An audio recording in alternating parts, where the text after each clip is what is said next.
Good morning, friends. Welcome to the SBI Securities Daily Morning Podcast. Today, we will cover global market updates, key corporate development, key economic event to track, institutional promoter activity, and trading and investment strategy for next few days.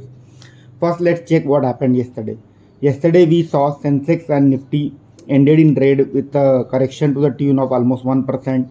So we saw Sensex down by around 796 points and Nifty down by 232 points. Sensex closed at levels of 66,800, whereas Nifty ended at levels of 19,900 levels. The indices were dragged by correction in the stock prices of heavyweights like HDFC Bank, Reliance, and Infosys. So yesterday we saw correction in HDFC Bank due to announcement in analyst meet that there is likely increase in NPA post merger of HDFC Limited with HDFC Bank, and that has led to the pressure in the stock prices of HDFC Bank. So yesterday we saw most of the sectoral indices were in red, with NBFC, bank, metal, and real estate sector falling the most. So yesterday, Indian equity markets were nervous. In fact, not Indian equity market, global equity markets were nervous ahead of the US Federal Reserve policy. So let us check what happened. What was the outcome of US Federal Reserve policy? So yesterday we saw US Fed has not changed the rate, has kept the rate same, steady at 5.25 to 5.5%. However, they have continued to maintain the hawkish stance with a clear message that there may be one more rate hike possible either in the month of November or December meeting. However, the key positive outcome from the US Fed meeting was increase in GDP estimate. So, if you remember, in the month of June, the GDP for the US economy for calendar year 23 was expected to grow by 1%. 1.1% in 2024 and 1.8% in 2025. Now, US Federal Reserve has increased the GDP growth estimate for 2023 to 2.1% from 1% earlier for calendar year 23, 1.5% for calendar year 24 from earlier estimate of 1.1%. 1.8% for calendar year 25, which is in line with earlier estimate of 1.8%. So this shows that US economy is heading for a soft landing going forward. At the same time, inflation forecast has been increased marginally. So earlier for calendar year 23, inflation was expected to be at 3.2%, and now that has increased to 3.3%. Whereas it has been retained at 2.5% for calendar year 24, 2.2% for calendar year 25, and 2% for calendar year 26. So, if you remember, US Fed has given a clear message that they would like to see the inflation in the range of 2%. And as per the forecast, we are seeing that 2% inflation range for the US economy is likely to be achieved in calendar year 26. So, this clearly shows that interest rates are likely to remain higher for a longer duration in the US economy. And at the same time, since the economy is growing at a rapid pace, so we may see a soft landing as far as US markets are concerned, US economy is concerned. So reacting to that, we have seen what was the impact on bond yield. So we have seen 2-year treasury bond yield closing at 5.12%, which is a fresh 17 years high. So these levels were not seen. These levels were not seen since 2006. At the same time, we have seen a 10-year treasury bond yields falling by 2 basis points at 4.35%. This is again a 15-year high number. Coming to the equity market, so we saw yesterday US markets, all the three key indices, Dow Jones, Nasdaq, and S&P, closing in red to the tune of 0.2 to 1.5%. However, what we have seen is that European markets were in green yesterday and were up by 0.8%. This was mainly led by pleasant surprise in fall in inflation in England. So we have seen inflation number, monthly inflation number in England coming in at 6.2% in the month of August as compared to 6.8% in the month of July. And this will have a bearing on today's Bank of England policy meeting. So the street is expecting that there may be a long pause by Bank of England as far as interest rates are concerned. Reacting to the US Fed meeting today, all the Asian equity markets are trading in negative territory and are down by up to 1%. As far as GIFT Nifty is concerned, it is currently trading at 19,859 levels, which is marginally down from yesterday's closing. So Indian markets are looking to start the day on a neutral kind of steady state neutral position.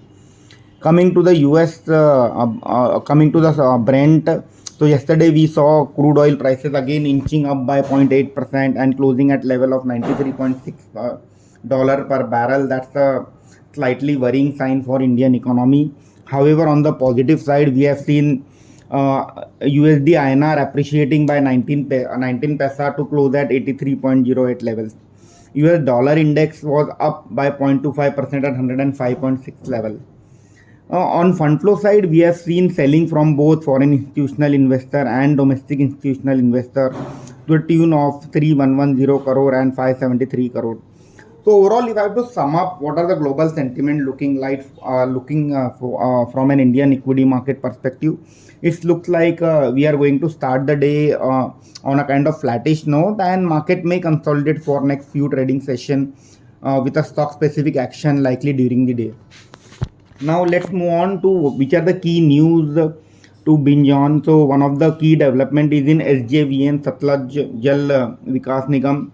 So there are two developments in SJVN. One development is that yesterday the company has tied up with the Power Finance Corporation for funding of projects, including majorly renewable energy project and thermal generation project, to be set up at a total project cost of 1,18,826 crore, and the entire funding to the tune of 70% of the project cost will be funded by PFC over the medium to long term.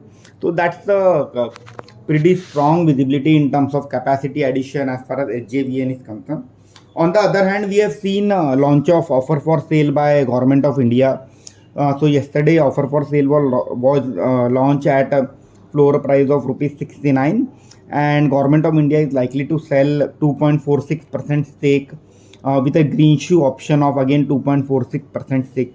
So today the OFS window will open for institutional investor, and tomorrow it will be open for retail investors. So do keep this stock on radar. One can apply in OFS when it opens for retail investor tomorrow morning. Moving on to the next development, which is on Sheila Home. So we have seen yesterday Sheila Home has open and QIP issue, and the floor price has been set at 1133, almost 1134 rupees per share, compared to the current market price of 1169. Now one has to keep in mind that this QIP has been the money which will be mobilized by QIP may be used for the recently acquired companies Carlon and Perlenco.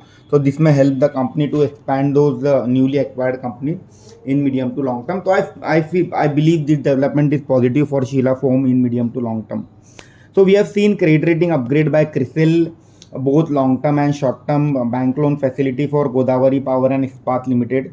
So that's sentimentally positive for Godavari Power and Ispat Limited. Again, development on Infosys. So we have seen Infosys tied up with NVIDIA to develop generative AI applications and solutions.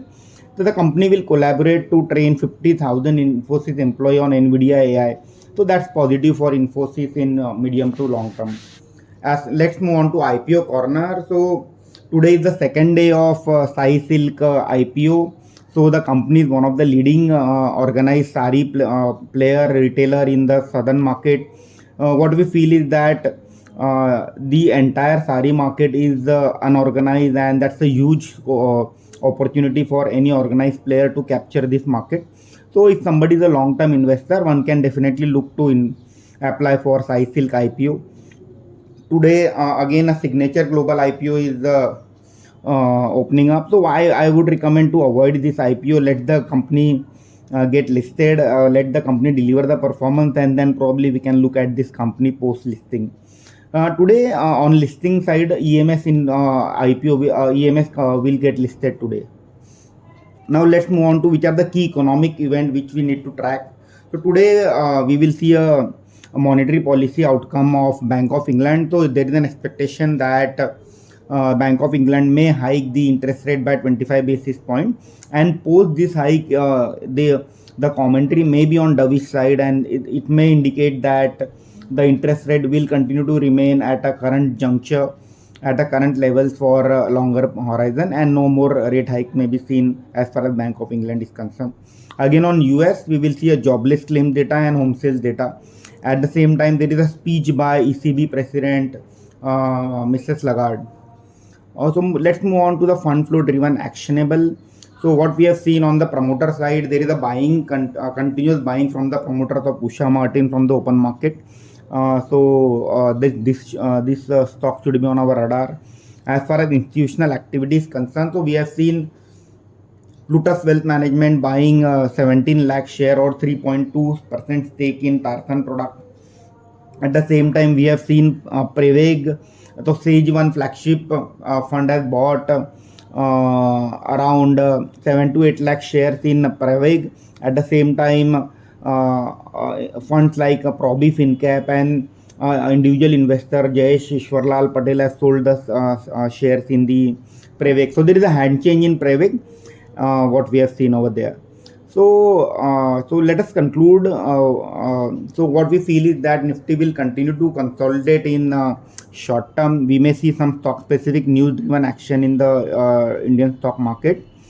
The worrying sign is the higher crude oil prices and weaker USD INR, and it will continue to act as an overhang for the stocks where oil and oil derivatives are the key input materials. So sectors like paints, cement, oil marketing companies, airlines may be under trouble. However, on the silver lining in the airline industry is for Indigo. So we have been hearing news that Akasa Airline is in trouble, which has got almost 4 to 5% market share. So in case there is a trouble in Akasa Airline, we may see some business gain for a well-established player like Indigo.